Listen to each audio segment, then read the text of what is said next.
Whew, I just got to the studio. It is absolutely pouring outside.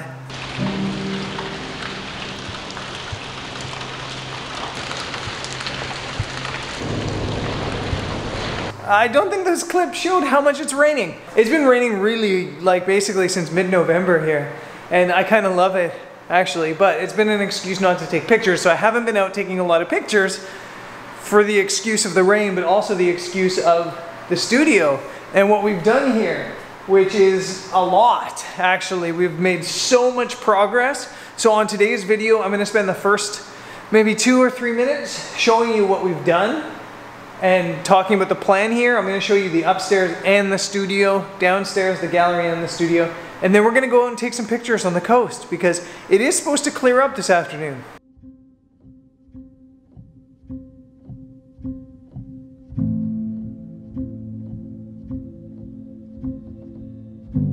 So last time you saw it in here, it probably looked more like this, if I can find an old clip. But we've done tons of furniture building. And it's obviously a mess still because we're working on it and I've got some packing stuff for the prints up here. But this is a co-working bar. They have like bars underneath so you can pull them out and work at them like that. There's a big, huge table here. There's gonna be smaller tables there. There's a seating capacity up here for 32 people. We also are gonna have tons of shelves, both for prints and local Portuguese products and stuff like that. So yeah, it's still kind of a mess up here, but I think we're probably getting pretty close. And just like yesterday, we painted the bar. So the bar was hideous before. It was a nasty, nasty green color. We had to sand it all down, put a couple coats of primer on it, and then we put this pink pastel-y, I don't even know what you call it, like a chalky paint on top of it. And then Jody's actually added sparkles to the top of it, like glitter. It actually looks really good. And then I kind of put this turquoise paint on the edges of this shelf here, which I thought looked good at the time. Now I think it kind of looks like a unicorn puked. So we might need to do something about that. But the bar's looking really good. Our coffee machine's here as well. We even went Portuguese with the coffee machine. This is Fiamma. They're a Portuguese coffee or espresso machine brand. There's a grinder from them as well over there.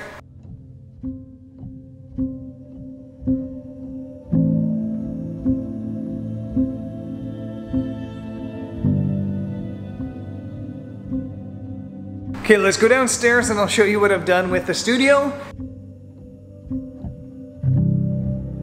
And this is the studio. So it's been about 3 weeks since I last shared with you guys what I was doing here, so I don't really remember what I've shown you and what I haven't. But all the acoustic foam is here, and then some. I actually have a little bit left over. So all this wall has been foamed. The 5 prints that I wanted are up. They look so good in that foam. I'm really happy with that decision. I added blue LED lights all the way across the top. They're not just blue, you can change whatever color. There's LEDs all the way along the top there. I'm eventually gonna string some across the top of this beam here as well.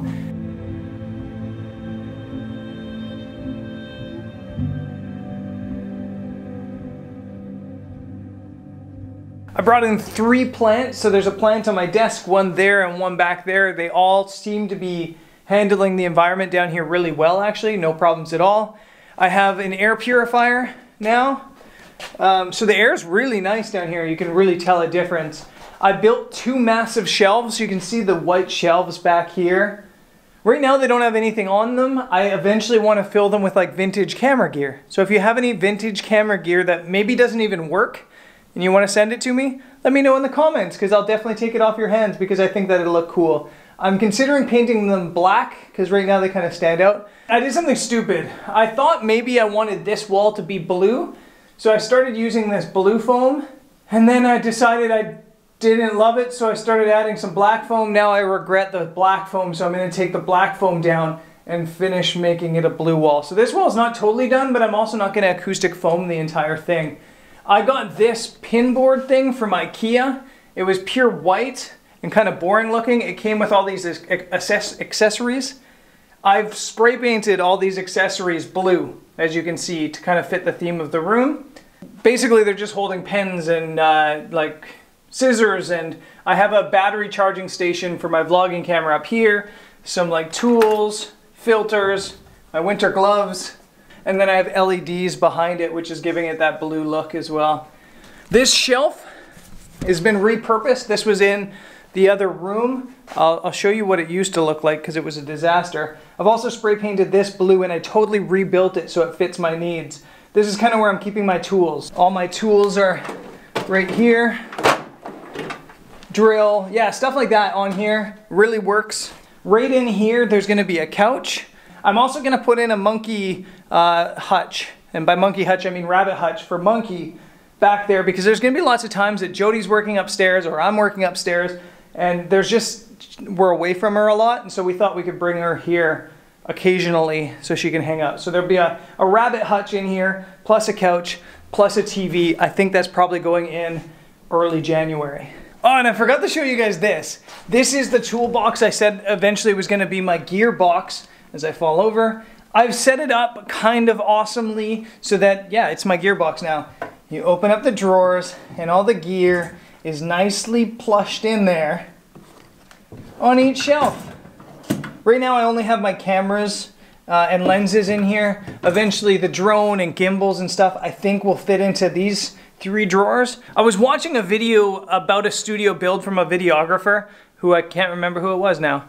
But one of the important things they said was when you're building a studio that you're using for filming, everything needs to be photogenic. It can't just be the desk that you're filming at, because when you go to pull out gear, you want it to look good.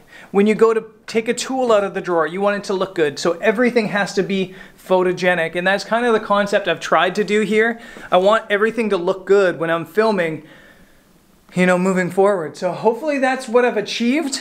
I'm excited to keep working on it because it's obviously not done. For example, this door still needs work. It's hideous. But I've kind of hidden it by putting my camera bags on it. I built some hooks with screws just to put my camera bags on it. But I am excited. This is amazing. This feels like my home. It feels like my place. And I don't think I've ever had that in my entire life. There's never been something that I've built physically. So that's really cool. And it's really cool outside. But hopefully the rains have stopped and we can go out and make a picture. So let's head to Sagres, I think.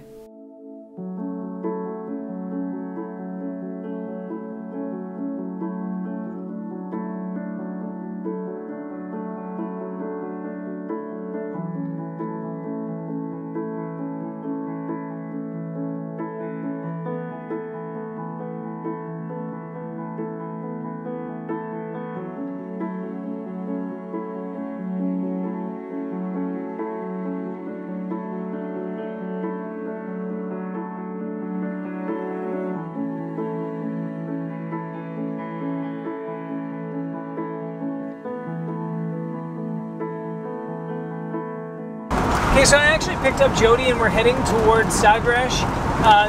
It says that there's supposed to be 5 meter swell on the coast, so I've been dying to try to get photos of the lighthouse with big waves. So that's what I'm gonna try to do. But looking at things from here, it looks crazy, crazy, crazy cloudy that way. So we're gonna need some luck.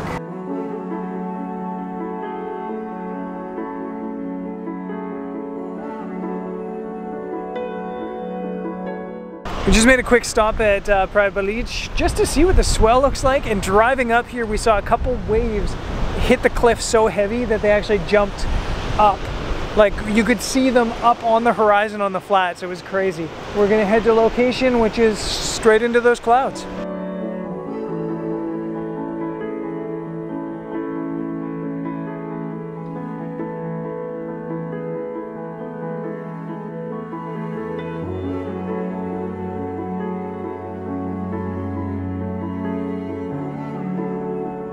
Okay, so we got to the location and already we just saw a wave go about 3/4 the way up this cliff. It was almost like slow motion because the way the wind's pulling it up, it was just awesome. But there is like a minor problem here in that the water is so rough that it's white, and it's gonna be hard to pull definition out of this. So I think I'm probably gonna put on my 70 to 200 and a polarizer and a 3-stop hard grad ND for this sky. But this might be the perfect storm. There's some breaks on the horizon, there are big waves, and it's absolutely beautiful. So this might be the photo I've been planning and hoping for ages. So let's get the gear out and make it happen.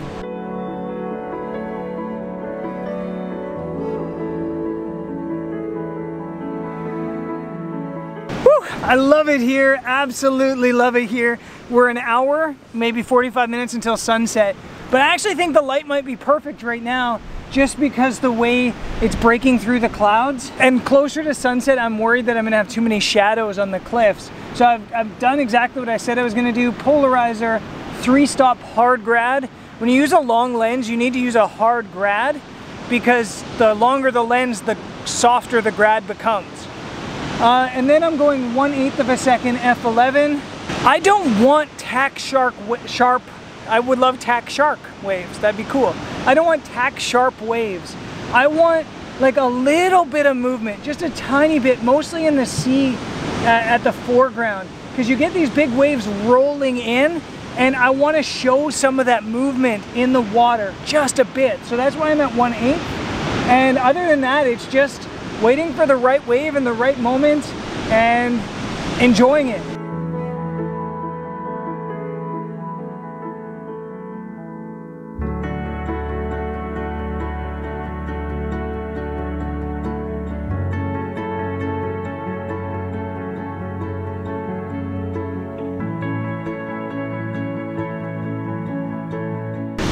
The waves are perfect, but the rain's just blasted through. I think it's gonna be pretty quick. But look at these waves! Oh man! Oh, that's insane! Oh, it's so good. I'm not even looking at the pictures. I'm just like spraying and praying the camera, and I'm sure one of these will look cool because it's just amazing what's happening right now. I am getting soft as a photographer. Portugal's making me soft as a photographer. It's been raining all month, really. And normally, when the weather's bad, it makes for really good photos. Like right now, the weather's not bad, but it's raining in spots, but you get really dramatic light like this. And anytime it's even been sprinkling rain, I'm like, nope, not going out. But right now, we're getting pelted a little bit with the rain, and we're getting good photos because of it, really. So, yeah, I gotta stop being so soft.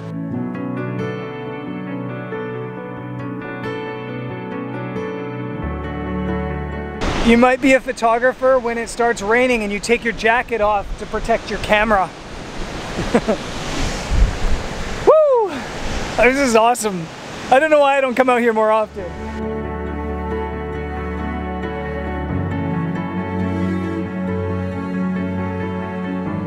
That wave of rain has passed, so I can put my jacket back on.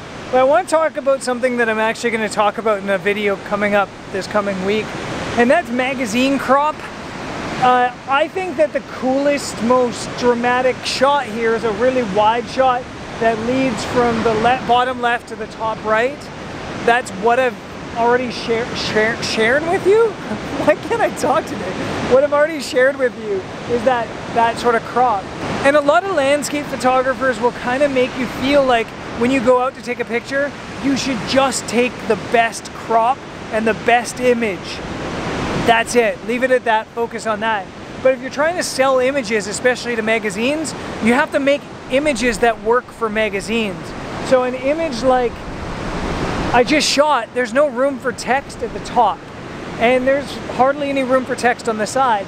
So I'm doing a couple different crops that put most of the value of the image right in the middle of the frame. You've got the lighthouse in the middle, and you have the cliffs in the middle, and then you have kind of dead space on the top where you could put like Portugal magazine, and then on the side where they can have the subheadings for the other magazine articles.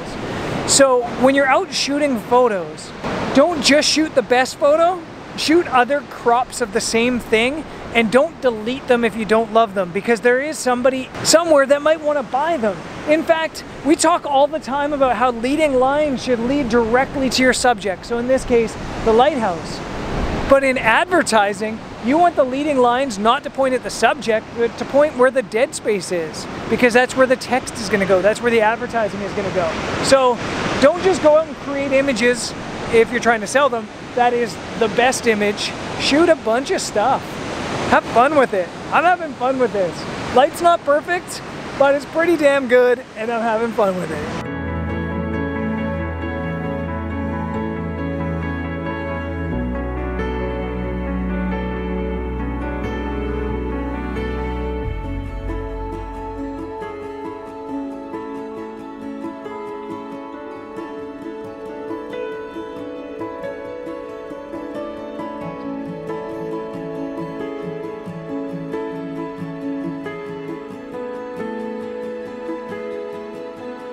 So I've probably got 10 photos that I like already, various slight different photos, but there's a lot of them. None of them have that real perfection though. And to get that real perfection, which you need to accentuate the real in to get, we need the sun to come out below these clouds and punch through and light up some of the cliffs. Otherwise you just don't have enough definition in the lighthouse or the cliffs. Yes, the photo's really good, but it kind of will be a little bit flat without that light caressing the edges of the cliffs. So sunset's literally 3 minutes from now. The sun's kind of behind some rain, and fingers crossed it's gonna come out, but I'm not holding out too much hope.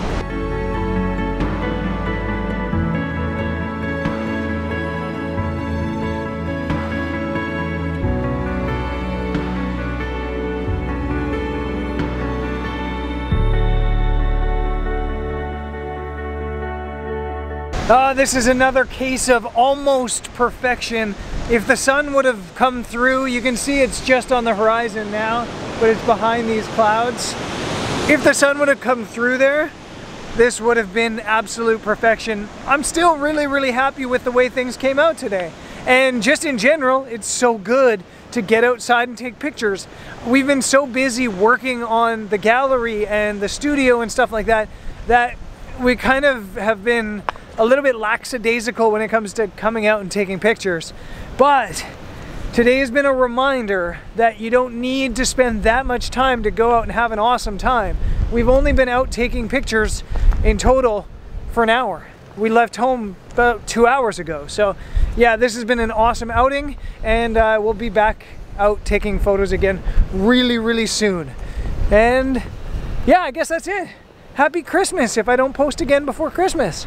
I'll see you guys later. Peace.